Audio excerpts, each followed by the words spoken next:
To understand a few concepts related to atoms, let's begin with two simple elements, hydrogen and helium. Apart from the difference in the number of electrons and their structure, can you tell me another difference between these two? Yes, the most important difference lies in the fact that hydrogen is capable of reacting with several other elements, while helium never really does. Helium is a quiet, unreactive element that does not participate in reactions. But have you ever wondered why? What makes helium and many other elements also like neon, argon not participate in chemical reactions? And another question we would have is what makes other elements react spontaneously with each other? The answer is valency. Yes, one of the most important factors for reaction is the concept of valency. But before that, let's have a look at an important concept called the electronic configuration. Now, what could this be? As the name suggests, electronic refers to electrons, and the term configuration literally means arrangement or layout. That means the electronic configuration of an atom is the arrangement of its electrons in the shells. As simple as that. There are two facts that we need to recall. First, the innermost shell, or the first shell rather, has a maximum of 2 electrons that can be accommodated in it. Secondly, from the second shell onwards, whichever is the outermost shell, it can accommodate a maximum of 8 electrons. In simpler words, outermost orbital can contain 8 electrons at max. This state is called as the octet state. The term originates from the Greek word octa, which means 8. The octet state is considered to be a stable state. Let's understand this in a simple way. You love chocolates. Now, if there is a bag of chocolates kept open before you, how many will you try to grab at once? Needless to say, you will try and take as many chocolates as your hand can accommodate. That means the maximum number of chocolates is what anybody will wish for. Now, what have chocolates got to do with electronic configuration and valency? Let's understand the relation. As a part of human tendency, we will try and grab the maximum number of chocolates using our hands. Similarly, the atoms would want to have maximum number of electrons their shells can accommodate. That means if it's just one shell like in the case of hydrogen or helium, then the atoms would want to have 2 electrons in it. That will be the outermost shell of the atom. This will help them achieve a stable state. Similarly, for all the other atoms having more than one shell, it's obvious that they will wish to have 8 electrons in their outermost shell. And why is this so? That's correct. It's because the outermost orbital of any atom can accommodate a maximum of 8 electrons in it. That is the reason why all the atoms of various elements are in a constant struggle of attaining 8 electrons in their last shell. That is, achieving the octet state.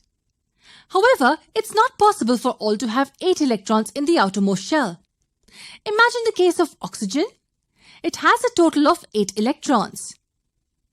So can we just have one orbital around the nucleus containing all the 8 electrons? Absolutely not. In fact, according to the rule, we have to fill 2 electrons in the first and the remaining 6 electrons in the second shell. Because the capacity of the first shell is to accommodate a maximum of 2 electrons. So can we say that the electronic configuration of oxygen is 2,6? That's right. But now this indicates that oxygen does not have 8 electrons in the outermost shell. So how will it achieve its stable state? What can be done to have 8 electrons in the outermost orbital? Yes, oxygen can borrow or share electrons with atoms of other elements, right? Absolutely. This is how chemical reactions happen. Wait a second.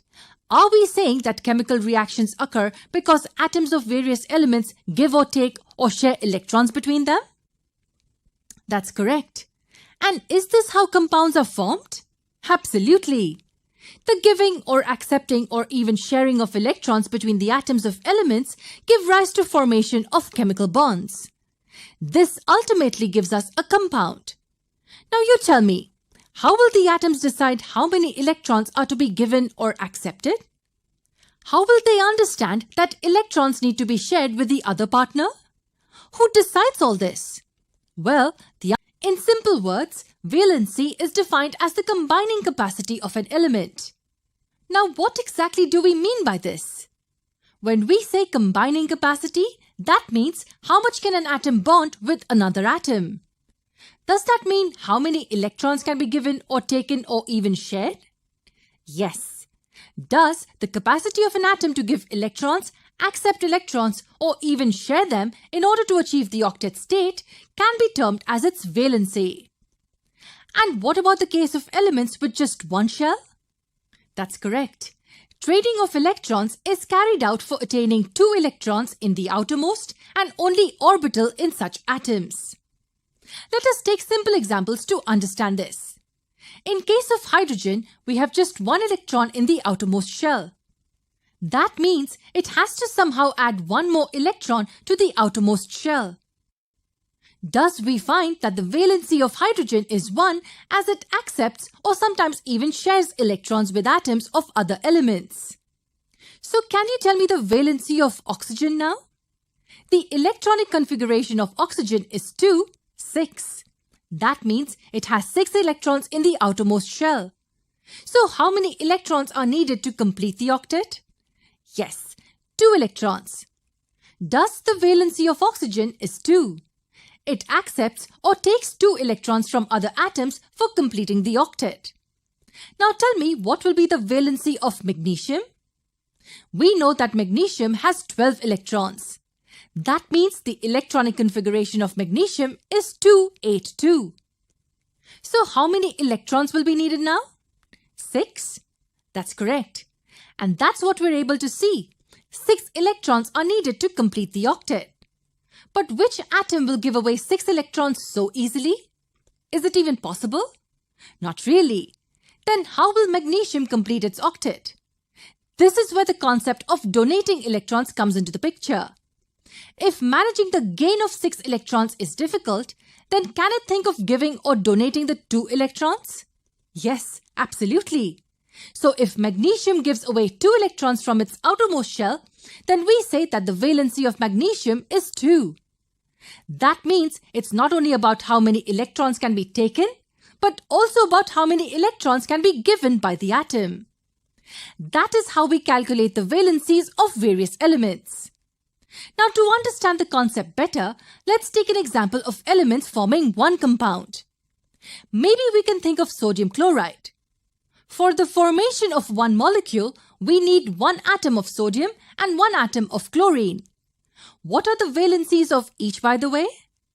Sodium has the electronic configuration 281, while chlorine has an electronic configuration 287. Before I tell you what happens, I want you to give it a shot. What do you think will happen?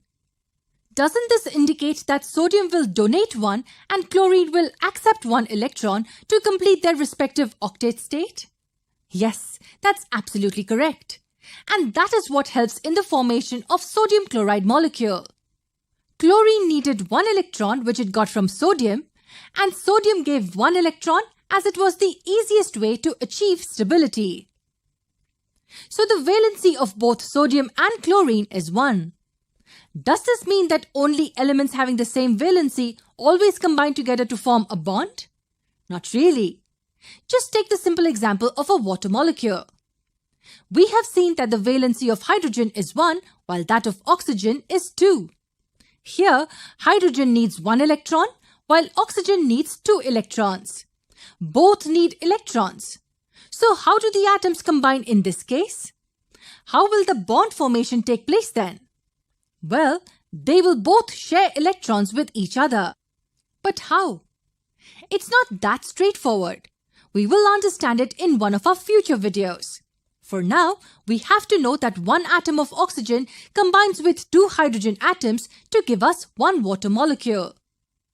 This is how atoms with different valencies combine with each other to form compounds. Now that we know how the concept of valency works,